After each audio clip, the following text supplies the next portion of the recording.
Kaya, how you doing? It's been a while. It is a Wednesday midday as opposed to Sunday afternoon when I would normally do a podcast, but it's been a wild couple of weeks. I think I say this every time I delay, but huge news around the world. So me blurting out all my thoughts kind of seems insignificant, but it's also been fun because I had a few people come to gigs and tell me they've been enjoying my podcast, which is weird because, it just doesn't feel like anybody's really listening sometimes, but got some stuff to say and, want to feel it out and get it out of my head and out of my mouth. And it's just insane.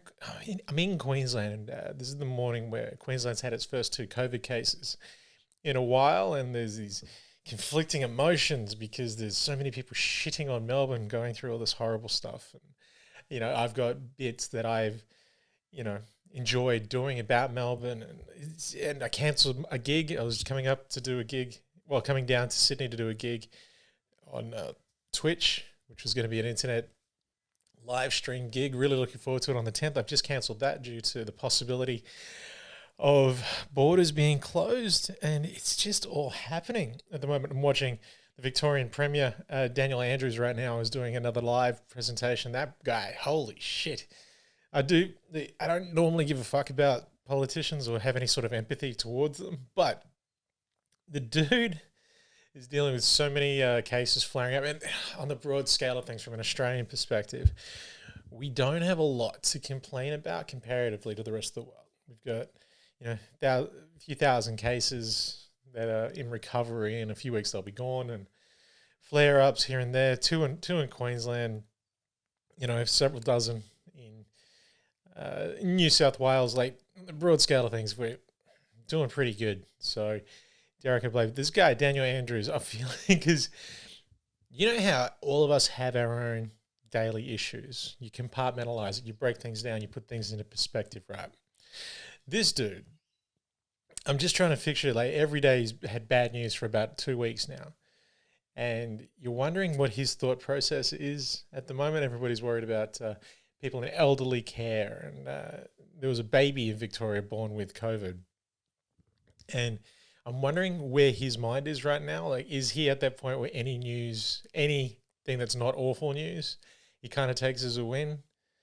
I'm just trying to picture him sitting there saying, "Sir," his media advisor comes in and says, "Premier Andrews, we've had another death, and he's, oh no, this is awful. What are we going to do? What happened? What's the situation?" Yeah, it was a 102-year-old. You kind of wonder if he just kind of goes,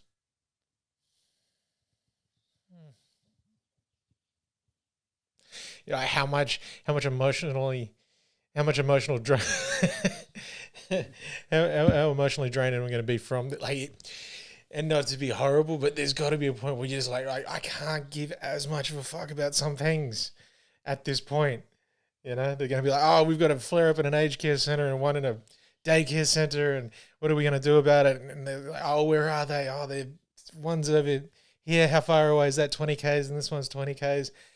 Where are we going to send the team? And you're like,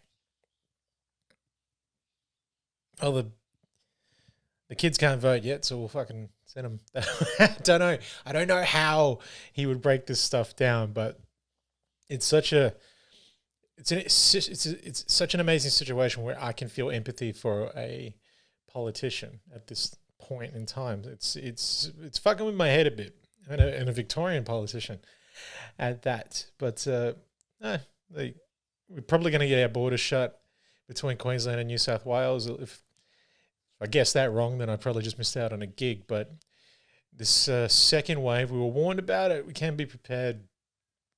Whether we're going to be behaving better or not, I don't know.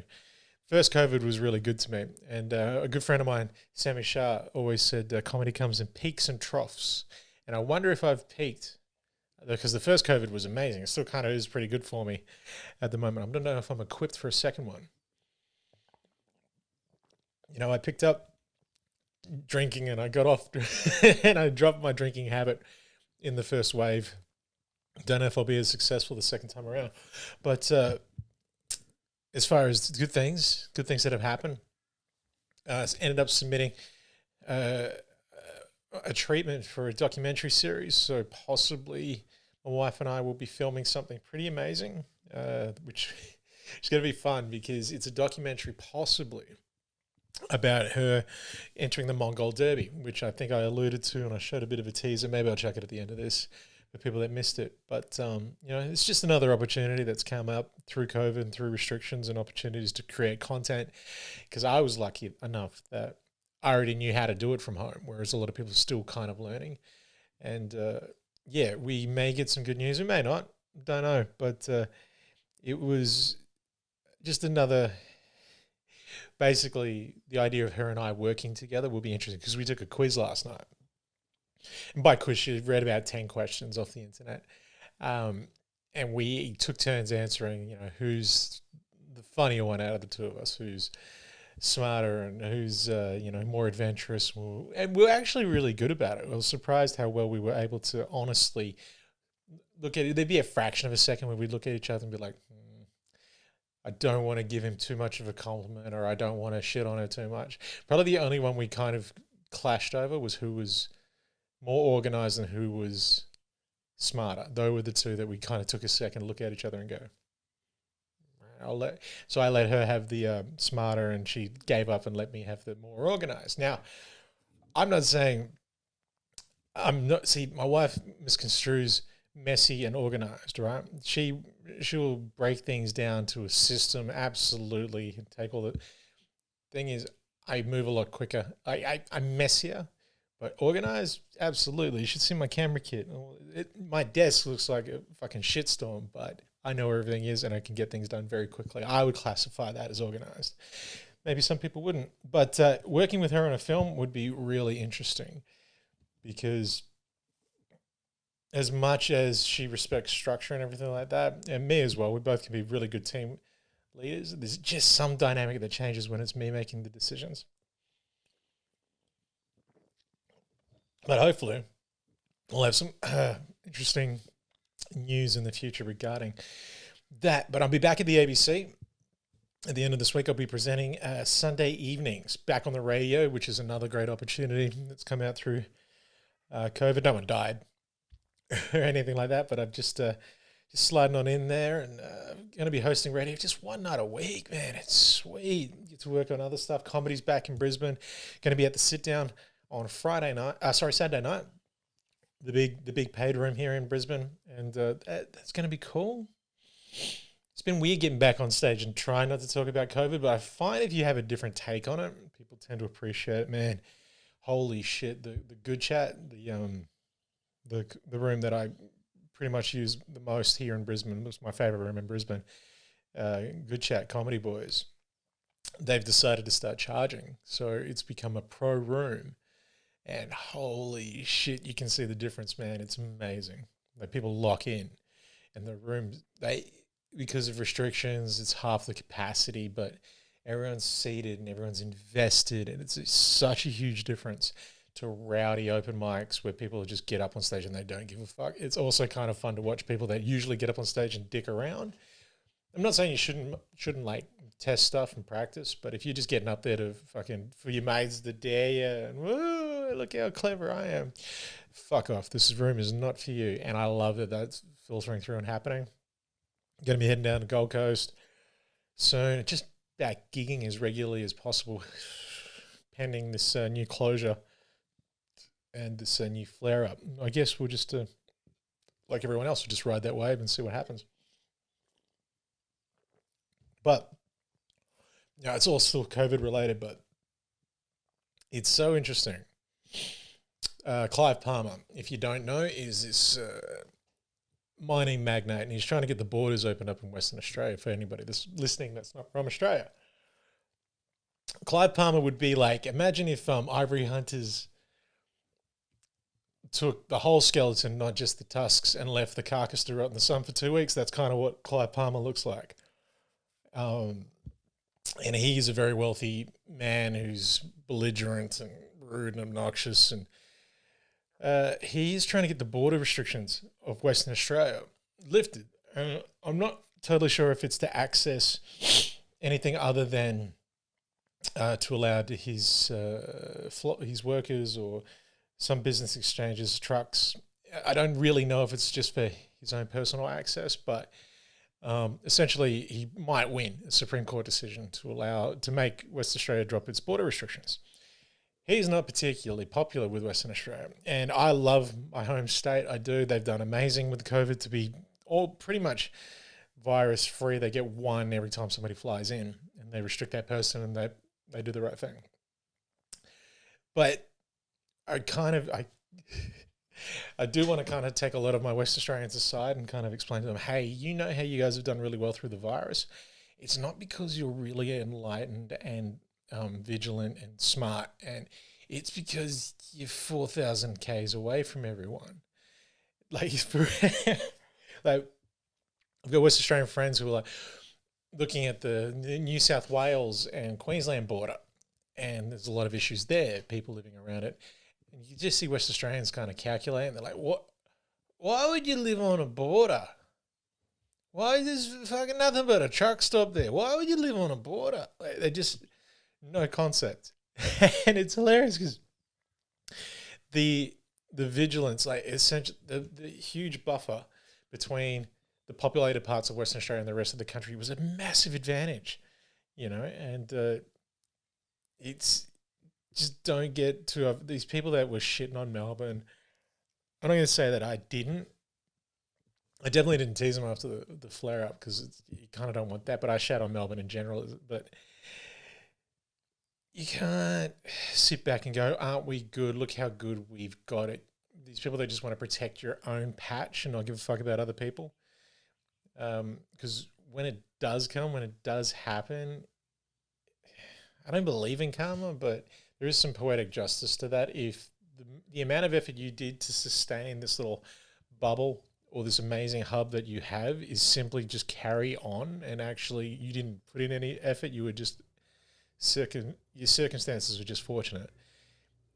Fuck off, man, with the bragging, you're hanging it over people. You'd probably, if you're unlucky enough to get a second wave or get hit in the first place, you kind of get what you deserve with your lack of preparedness. It's just be humble.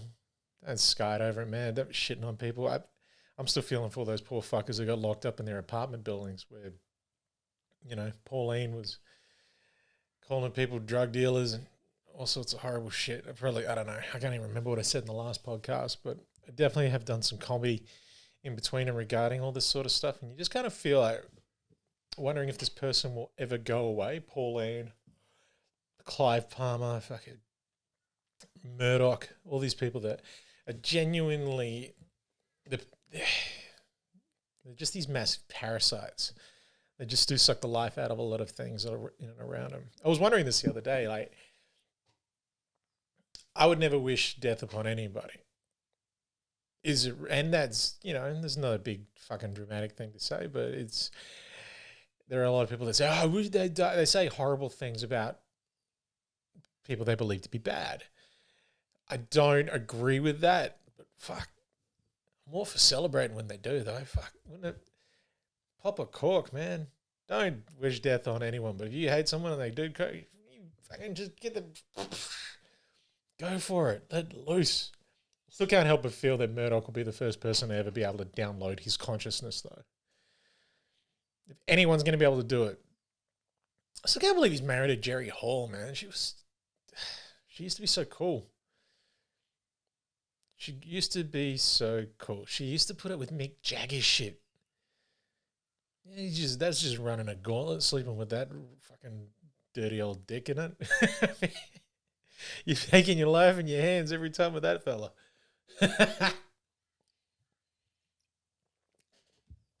But what else?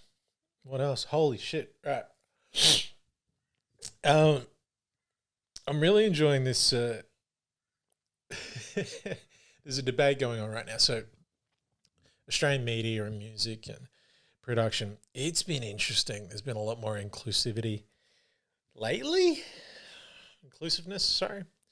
Or attempted, or are they given the perception that that's happening? There are more people of color being brought onto TV to discuss things, and they're hosting stuff. it's changing. One thing that's come up though, and it's the thing about an insult, the thing about an actual offensive term, right? This thing about Karens, the use of the word Karens, using it as a slur, daring to associate the word Karen with a slur, right? There's a few things. Phrase can't be a slur for like a month. It can't be. You've got all these news organizations and social media using it, dropping it, using that term to get likes and follows on there. It's already lost its street cred.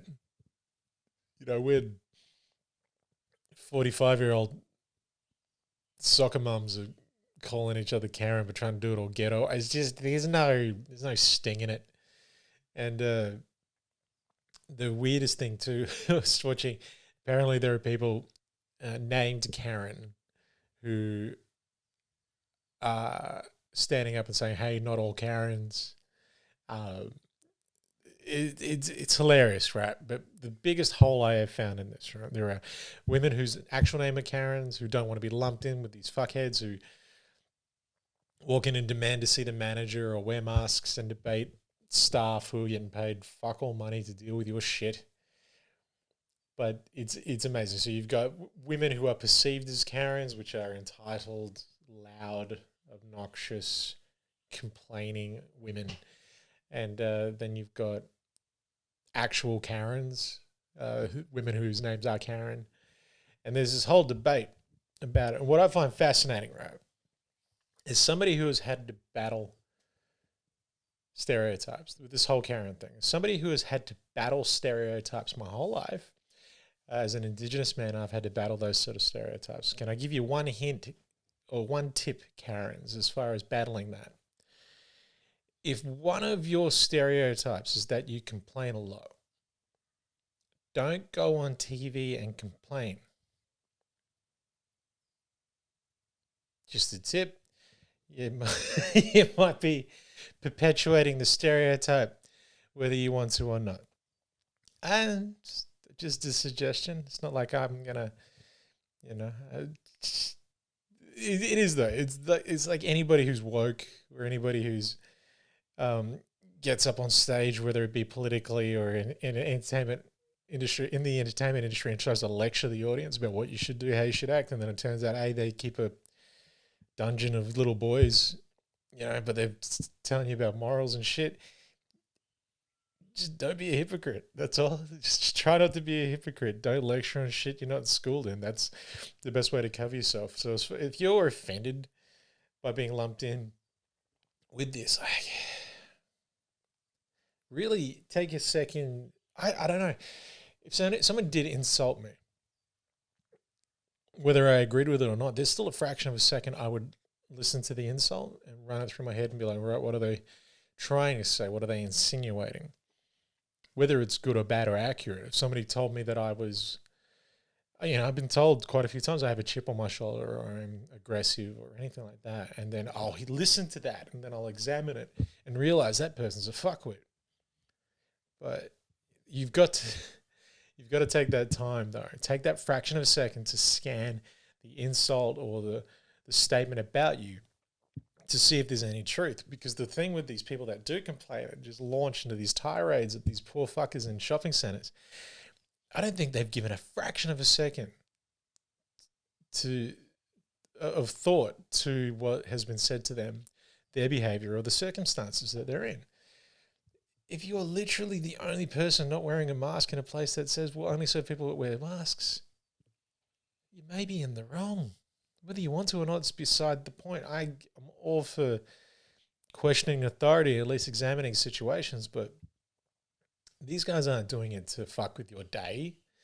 If you look at it from a business point of view, the company itself has brought in this law, so they can't be held accountable for making people sick.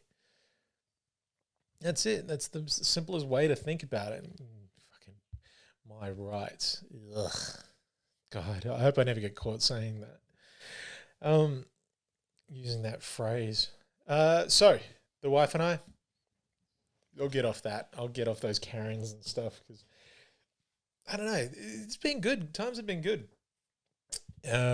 and I don't know what happens, but every time I do a podcast in this room in this position, I don't know whether it's the mic or not, but my hay fever gets triggered. But I am in the middle of the sticks at the moment.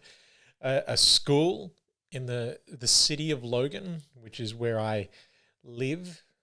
You know, it's a big place. It's basically the city, the area is the same size as Brisbane, next to Brisbane, and it's still considered part of Brisbane. It's weird.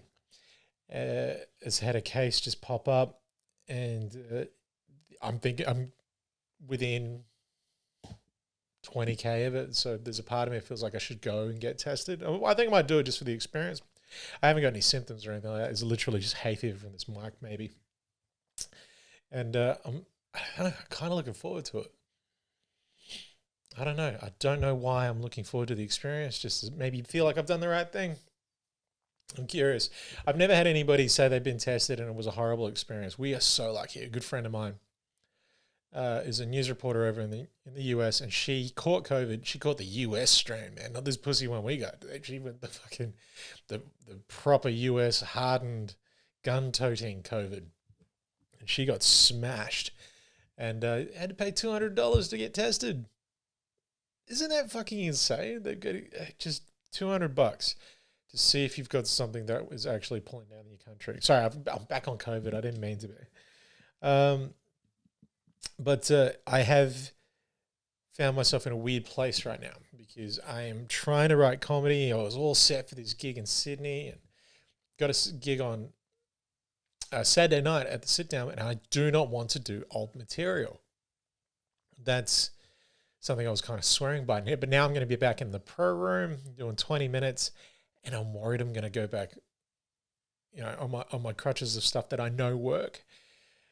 It got a whole bunch of new stuff I've been working on, been trying to figure out and work on it. But yeah, it's not a complaint. It's a beautiful situation to be in because I was writing some really genuinely cool stuff, but it's hard to kind of commit to a concept when, you know, Black Lives Matter was huge. It was, some would say it still is, and these poor fuckers down in Sydney, they just got arrested, 6 of them, for trying to organise a rally and you know, keep the momentum going behind the Black Lives movement. But like everything in Australia, it goes and comes really, when it comes to race, it's going to take something else horrible again here before we all arc up again, because a lot of Australians are going to sit back and pat themselves on the back following the marches, which were visually they looked amazing, and there was a big shift in the zeitgeist in Australia.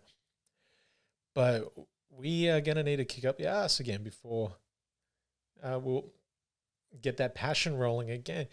Whether or not that was enough, I don't know if it was. It was 2 months, maybe 6 weeks of passion and outpouring and social media campaigns and awareness, and we were all at home, so we had to focus on it and stuff like that. So the states where everyone's just encouraging it, hey, forget the bloody protests, get out and travel and get the tourism dollar ticking back over. So it's a really, really weird situation, and I'm probably guilty of this too, but we're one of the few countries in the world that has a sporting league that has crowds back in it. We have a couple, you know, and it's a welcome distraction for a lot of people, and things are just kind of slipping by. The only thing that is keeping constant is the COVID coverage, and that's because there's a second wave starting now. Otherwise, everyone's just kind of like, yeah, wasn't that 6 months awful, 3 or 4 months awful? Let's go out and move on and get back to our lives, get back to normal like we deserve. So trying to get back into comedy is weird. I'm kind of hoping, because the sit down has a particular kind of audience. They're the people that want to go there and they don't really want to think. They kind of want to just comedy. That's all they want. And I'm just not that kind of comedian. So it will be interesting. I would wonder if somebody's going to lean back and goes, fucking talk about something. I'll talk about dicks. Which would be an amazing heckle. Talk about dicks. I think I've got like one dick joke. It's got heaps of dicks in it, but it's just the one joke itself. And it's fun. It's the one thing I'm finding it hard to sleep because I'm thinking so much about what comedy is going to be like in this coming week and the ABC projects and all that sort of stuff. I'm actually finding myself up late at night, and I'm going to talk about this more in my stand-up, but I am finding myself going down these YouTube holes, rabbit holes, as they say, where I watch stuff just constant, find any video and just stay on for hours looking for something which will eventually put me to sleep. And I'm kind of stuck in what they would call the American black people reacting to rock music videos, reaction videos. I know I got a friend that I used to work with at the ABC who says that reaction videos are the lowest form of entertainment, which is probably correct. This is probably why I've done one. But there's something about it. There's something ASMR, autonomous sensory meridian response. There's something calming. There's something really nice. I don't know if anyone else has done it, but I do find myself watching videos of these people in the States who, I'm not going to say they're dumb because I'm the one watching them, and they have 50,000 followers and subscribers and really well produced videos, but it's essentially of their faces with a little caption up the side, and they're watching a video of music that I like. So I'm actually sitting back watching them go, oh, this music's really nice, really cool, this stuff's awesome. And I get something out of it. It's fucking weird. It's, you know what? I just realized what it is. I'm substituting. You ever go to a party and the music's kind of whack? It's not that good, or it's beige. It's average. And then you, like back when people would have iPods or whatever, Spotify, or CDs, holy shit. And you go up and you put on one song that would get everybody in the party kind of going, bopping. I think that's what I'm substituting it for. That sensation of saying like, yeah, you like the stuff I like, see, because it's good. I don't know. Fuck, as if I don't get enough more affirmation or more reinforcement from fucking strangers as it is. I need this stuff too. I need to watch complete strangers on the other side of the world. Oh my God, if there was a reaction video to any of my comedy on the internet, which there isn't, there's not going to be any of that ever. God, I'd probably watch that. What a lunatic. Fuck me. I hope I'm not that needy. I hope I'm not that. Says the guy doing a podcast in the middle of a Wednesday. And no beer. No beer yet. But I do have to confess that I bought a case of beer of one of those when they were getting rid of all the renaming everything with offensive titles. Holy shit. Man, I bought a case of beer from one of the breweries that they were trying to get the name changed because it's tasty. Fuck it, I don't care. But going to test a new bit in the coming weeks about the renaming stuff because Coon Cheese. Brendan Burns and I had a bit about Coon Cheese, which, 3 years ago. And it finally got its name changed, and there are people acting all woke about it. There are people messaging me like, finally, yeah, it's done, it's great, like a victory. And it's cool, it's fine, it's a small gesture. It took 30 years to like I remember being in shops that sold Coon Cheese while, the shopkeeper would actually say, don't let them bungs in, they steal stuff. I'm like, that's probably worse than having something on the counter named Coon. Glad it's done, but there's just the things that people get hyped up about. You got to have some perspective to the people you are expecting to be stoked about this. Sure, we'll accept the victory and move on, but at the same time, that fella still owns that shop. Anyway, that flew by really quickly. I don't know if there was a lot to it. I had fun. I just wanted to, oh my God, I wanted to talk about Karens. But yeah, pleasure. We'll try and post some stuff. I'll have some news soon about the documentaries and upcoming gigs. I'll probably put a link in at the bottom for the sit down and other things that are going on. Sorry about the Twitch gig. I was really looking forward to doing that, but who knows? Who knows what's going to happen in the coming weeks? We'll be down on the Gold Coast soon. August is going to be fun, all in Queensland. Much love. Take care. Deuce.